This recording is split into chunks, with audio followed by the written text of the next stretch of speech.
Welcome back to the Soccer Life Master podcast. And today, as you can see, there's no Kyle here, but Kyle will be here anyway. So let me explain why I'm here. I'm here because I'm doing quarantine. I got COVID. Yeah, all my family got COVID. So that's the reason Kyle isn't here live, but we are live. So today in the episode, we're going to talk about what are you going to do to improve while you're at home, sick or just resting in holidays. Well, who knows? Stick with us and then you're going to know what you're going to do to improve at home. And the 3v3. I forgot the 3v3. Oh my gosh. 3v3 is going to happen tomorrow. Stay tuned. The video is still going to happen. I have a friend of mine going there to record. And I'm going to edit later on. So don't worry about it. The video is still going to be live soon. Woo! Mr. Soccer Mastery, what's up? I'm going good, man. I'm excited, nervous. Uh-oh. You hear that? What is that? Is that an alarm? That's our... Oh, my days. That's our doorbell. Someone's just left a delivery. It's the sound of a dog barking. I don't know why we have it like that. Did you... Oh, my God. So, is your ride? This is why we don't do podcasts at home. But yes, that was my doorbell. But yes, tomorrow is 3v3, so we're setting up, preparing already. Got to work out, we're picking up some prizes from Adelaide United, possibly from Nike. We have prizes from Bounce. We've got prizes galore, man. Everyone wants to be a part of the 3v3 It's such a nice tournament. Look, if you don't know what it is about, just go to our YouTube channel and just see some of the episodes we had before. If you missed the chance, if you didn't sign up, go there to watch so you can sign up next time. So it's a really nice tournament. I love it. Everyone have fun. All the families that have fun too. Go there, check us out. If you haven't seen it, as I said, go to the YouTube and just check us out. Cool. It's seriously so good. Even come tomorrow. It's the environment, the ambience is so good. We've actually made some more updates. So we have about 8 or 9 teams per age group. And we've reduced the game time to 13 minutes, which allows each team to verse each other. So teams are going to be playing at least 6, 7, 8, 9 games, especially if they get to the grand finals, which is incredible. In one day, you get to play so many games where, some other event, you go there, you play a game, you wait 2 hours, you play a game, you wait. This is back to back. You're playing 7, 8 games in the space of, 5, 6 hours. So it's super awesome. But yeah, 3v3 is amazing. I could talk about it for days. One of the things that I like the most, if you're playing that 3v3 tournament, your team is winning 5-0. And there's 3 minutes to finish or 2 minutes to finish. Hey, hold on a second. You haven't won anything yet. Stay focused because you might going to let them score 6 goals so quickly. It's so easy to score. We don't have games for example, how was the game? Oh, it was 1-0, 2-0. No, it's pretty much quite a lot of goals. We won. It was 9-8. What? Yeah. Yeah, there's plenty of goals. It's so cool. Yeah, it's that's why it's so entertaining. Obviously, in some soccer games, it's already 3-0 and you think there's no way they're coming back. 3-0 is nothing. That happens within the first couple minutes. There's some games, like you said, it's 11-13. It's holy crap. And then it goes to golden goal. A lot of times in the grand finals or the finals, it's golden goal. So the next one to score wins. There's all panic. It all goes crazy. It is so awesome. Yeah, it is.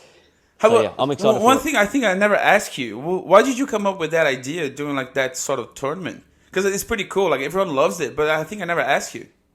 Funny this, by the way. Before I get into that, there's a team that's come from Melbourne to come participate in the 3v3s. No way. How cool is that? Yeah. And they want to do it in Melbourne.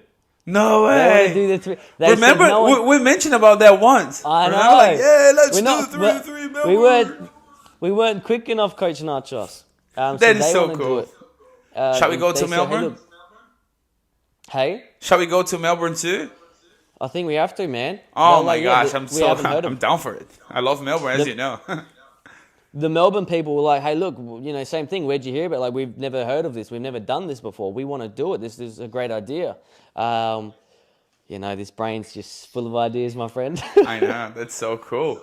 Guys, as I said, this is so cool. You see that? So we have people interstate coming literally here just to play the 3v3. So what are you waiting? You should come too and do it. It's pretty cool. Yeah, if you're living bloody 5 minutes away and people are coming from Melbourne to do it, what are you doing, man? It's a no-brainer. There's something wrong in here. Yeah, cool.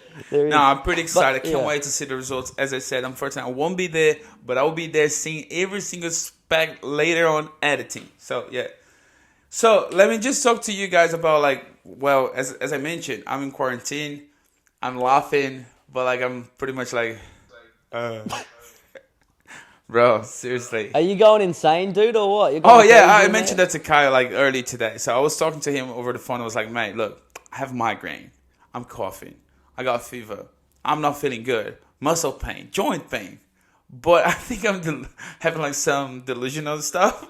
Yeah. Man, it's so funny because I'm just feeling like so weird and I'm so annoying. And then like my wife and my son, they're getting crazy having me here at home. And they were like, oh my gosh, Dad, I can't wait to leave quarantine because of you.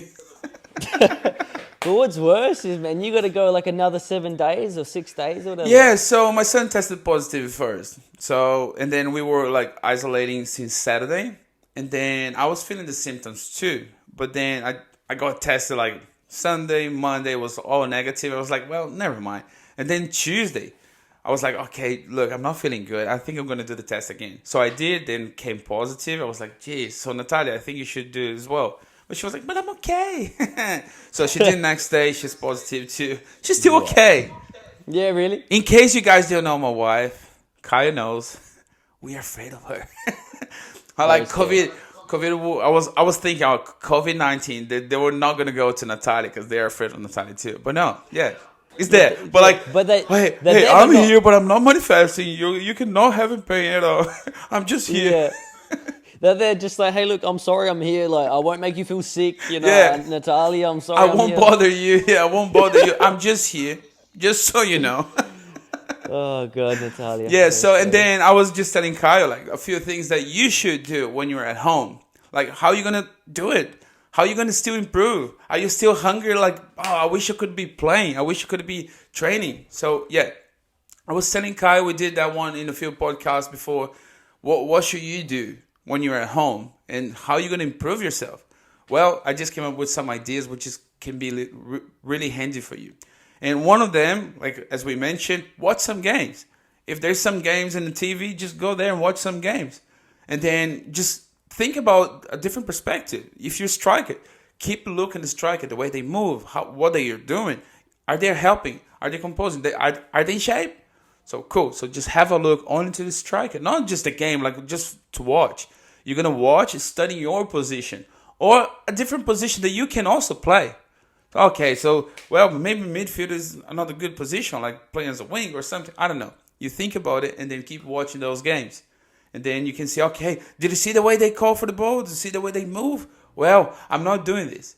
So then the next step is do like your own assessment. Just grab like a piece of paper and say, well, I'm not good as a left footer. So, yeah, tick the box. Oh, yeah, I never score like a goal like with like a volley goal. So you just tick that one. So you need to be practicing those ones later on. So you're going to do your own assessment saying, I'm not good at this. I'm good at this. I need to improve on that one. This one, I'm okay. But yeah. So it's kind of like you're going to look to yourself, look into someone else's playing the game. And then you'll say, hey, cool. He has like a really nice the way he protect the ball. It's amazing. I should do like a little bit more of that. So I'm going to improve. If you don't know how to improve yourself, when you go back to the training session, you come to your coach and say, hey, coach, look, I got an idea. I was at home doing lockdown, like holidays or something. I didn't do much, but I was studying. I want to improve this. Can you help me out? Cool. I think that's one of the really good steps that not a lot of people are doing this right now. Like doing your own assessment, see if I'm good or not, evaluating yourself. This is important. You guys should do that one. What do you think? What are your thoughts? Well, there's a big difference between watching a game as a fan and watching it to analyze and learn from. Where, you know, you can oftentimes just watch a game and just follow the ball and go, oh, he's got it now, they've got it now, blah, blah, blah. And you're not actually seeing, okay, why did that player receive the ball? Or did that player make a run and not get the ball, but he made a run, moved defenders out the way for his teammate to get the ball. So when you start trying to really follow a player in your position, you get to start learning, okay, when certain players got the ball, what is my position doing? So it's a very key aspect on people going, okay, I don't know what to do if I'm a striker, or I get put into center, in center midfield. I don't know where to go. I feel lost in midfield.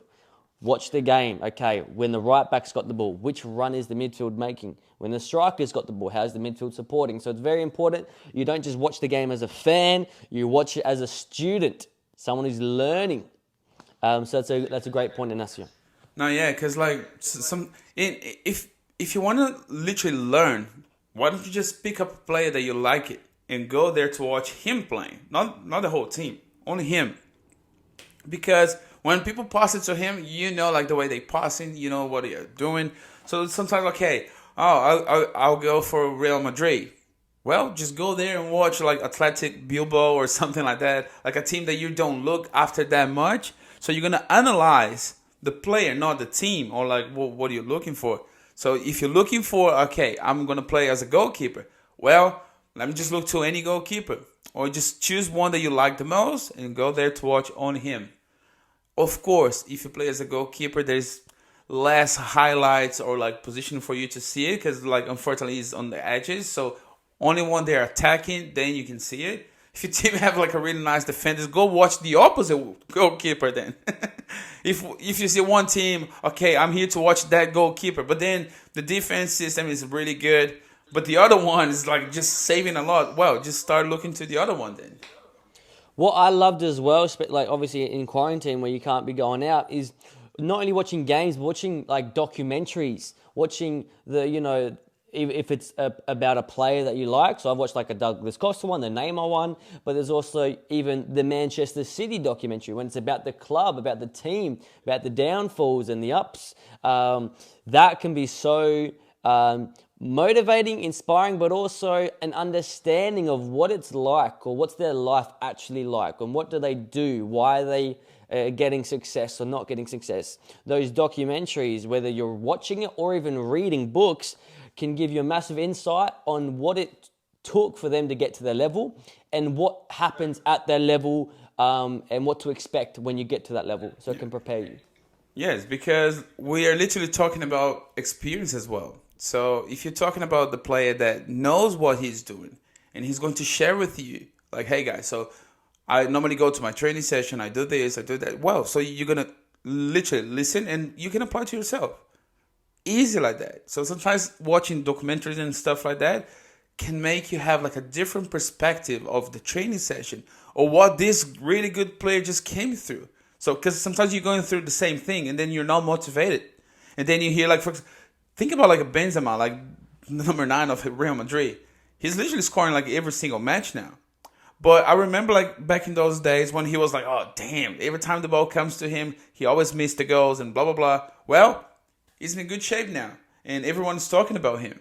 So have you ever figured out like, okay, geez, he's been through a lot. And maybe you've been through a lot now. But then hearing those comments, hearing those experienced guys telling you what they are being through can help you a lot. So to go through the same thing. Anyway.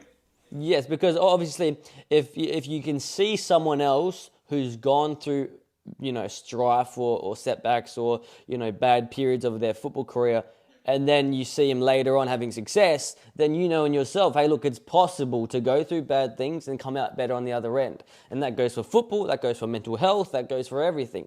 Seeing someone else go through your issues can give you reassurance that you're not alone, that there is hope, and that there is possible outcomes that are positive. Yeah, because what are some other things as well? Life is about ups and downs. You need to figure it out, like how when you're down, what are you gonna do? If you're gonna stand up, you keep moving forward.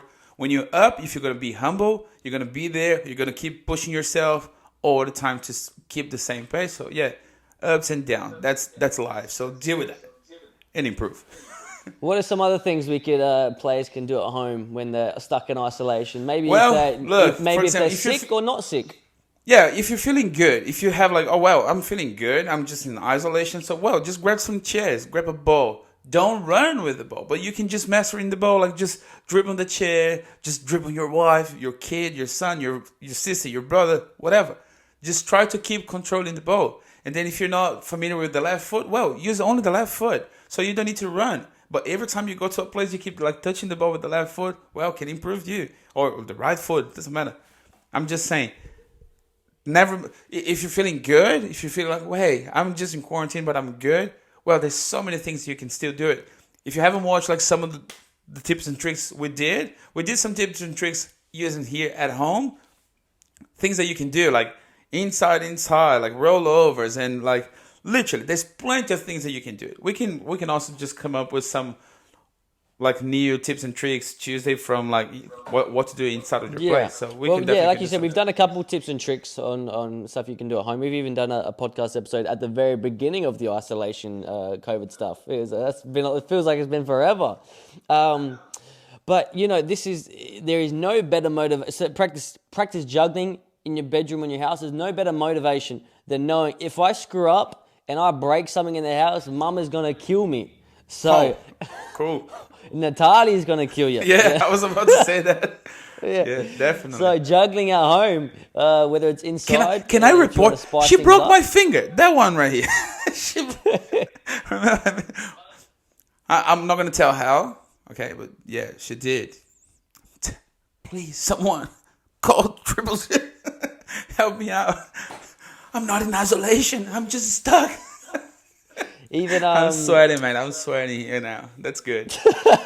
Just thinking about the child. No, that's good because like I was getting fever. I took the medicine, so if I'm sweating, that means I'm getting better. Anyway, look, I miss Kyle right here, so I cannot see him here anymore, which means maybe you're still gonna see him like just figuring out like what to do. I'm gonna put him on mute, and I'm gonna say thank you to you guys. I think that's it for today. And yeah, as I said, stick with us. Don't forget, don't miss out. Like the 3v3 is going to be tomorrow. So if you're still here watching that one today or listen to us that one today, please go there. The Parks Recreation Center. Soccer Life Master, we are ready to go. Thank you so much for watching. See ya. Uh-oh. Is that what he was saying? He can't see me. Inaccio's gone, mate. Inacio, what's going on? Is that why he said he can't see me? There you go. Well, it is what it is. I think that's what he was saying to me. I was like, what are you saying you can't see me anymore? It's all over. Maybe his phone went flat. If that is the case, he might be finishing off the podcast by himself. And we finished the podcast, just so you know. No worries, bro.